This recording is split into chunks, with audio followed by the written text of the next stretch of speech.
रुपेश एक 25 वर्षीय युवक था। उसकी एक किराने की दुकान थी। वो एक धनी व्यक्ति था। वो बहुत सीधा साधा और शर्मीला युवक था। उसके घर में उसकी माँ और एक छोटी बहन थी। रुपेश का कोई दोस्त नहीं था। लड़कियों से बात करने में उसको झिझक आती थी, इसलिए उसकी कभी कोई गर्लफ्रेंड नहीं बनी। उसकी माँ उसकी शादी के लिए लड़की देखती, मगर उसके शर्मीले बर्ताव की वजह से लड़कियां उसे पसंद नहीं करती थी।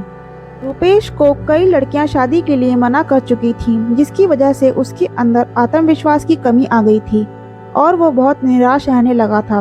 वो लड़कियों से बात करना चाहता था, मगर लड़की के सामने आते ही उसकी आवाज़ नहीं निकलती थी। रुपेश अपने शर्मीले बर्ताव से परेशान हो चुका था। उसने अपनी झिझक दूर करने के लिए इंटरनेट का सहारा लिया। वो सोशल मीडिया पर लड़कियों से बातचीत करने लगा। वहीं उसकी बातचीत एक परी नाम की लड़की से हुई। असल में वो लड़की नहीं, किन्नर थी, जो लोगों से अपनी असली पहचान छुपाकर लड़की बनकर बात करती थी। रुपेश उसे लड़की समझकर बात करने लगा। वो उससे पूरी रात बात करने लगा। रुपेश का कोई दोस्त नहीं था। धीरे धीरे रुपेश और परी अच्छे दोस्त बन गए। परी से बात करके उसे अच्छा लगता था। रुपेश को परी की आदत हो गई थी। उससे बात करे बिना उसको नींद नहीं आती थी। वो परी से कभी मिला नहीं था। उनकी सिर्फ सोशल मीडिया के माध्यम से बात होती थी। वहीं रुपेश ने परी की फोटो देखी थी। वो उसे पसंद करने लगा था। एक बार परी कई दिनों तक ऑनलाइन नहीं आई। रुपेश की कई दिनों तक उससे बातचीत नहीं हो पाई। वह बहुत उदास हो गया। कुछ दिनों बाद जब परी दोबारा ऑनलाइन आई, उसने रुपेश से बात की। उसने रुपेश को बताया कि उसकी माँ की तबीयत बहुत खराब है और अस्पताल में भर्ती है। इसी वजह से वो कई दिनों से ऑनलाइन नहीं आई थी। उसने अपनी माँ के इलाज के लिए रुपेश से 50,000 रुपये मांगे। रुपेश परी को चाहने लगा था। उसने बिना सोचे समझे परी को 50,000 रुपये ऑनलाइन दे दिए। परी को पता था कि रुपेश एक धनी व्यक्ति है और उसे चाहने लगा है। उसने अपनी माँ की बीमारी का झूठा बहाना बनाकर रुपेश से पैसे ले लिए। परी अक्सर किसी न किसी बहाने से रुपेश से पैसे मांगती थी। रुपेश ने कभी उसको पैसे देने से इनकार नहीं किया। कुछ समय बाद रुपेश ने परी से मिलने की इच्छा जताई। शुरू में तो वो मिलने के लिए टालती रही, मगर जब रुपेश बहुत ज़्यादा जिद करने लगा, वो मान गई।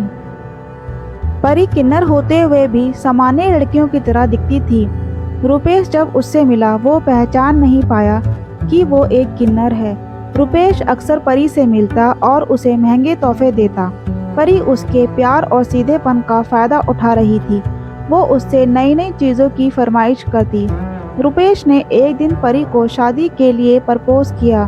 पहले तो परी डर गई, क्योंकि उसे पता था कि सुहागरात पर रुपेश को पता चल जाएगा कि वो एक किन्नर है।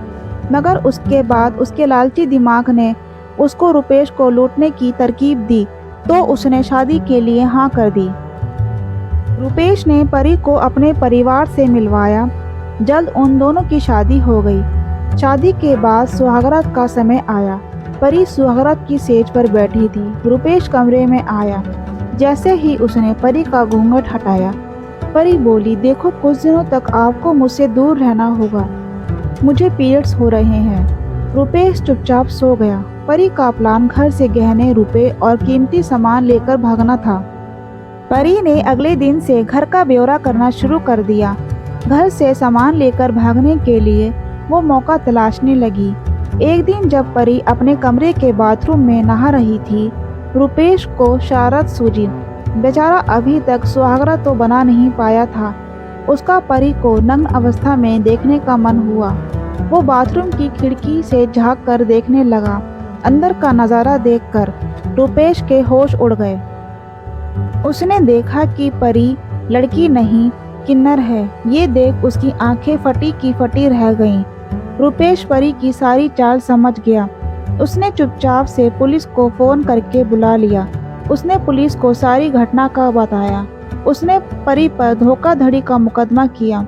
उसके बाद उसकी शादी खारिज हो गई। रुपेश को उसका सारा पैसा वापस मिल गया जो उसने परी को दिया था। परी को कोर्ट ने सजा सुनाई। रुपेश जैसे सीधे साधे इंसान के साथ इतना बड़ा धोखा हुआ था।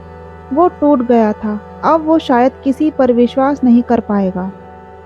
दोस्तों, सोशल मीडिया पर सोच समझकर दोस्त बनाएं। आपके विश्वास का कोई गलत फायदा उठा सकता है। आजकल सबसे ज़्यादा धोखाधड़ी सोशल मीडिया के माध्यम से होती है।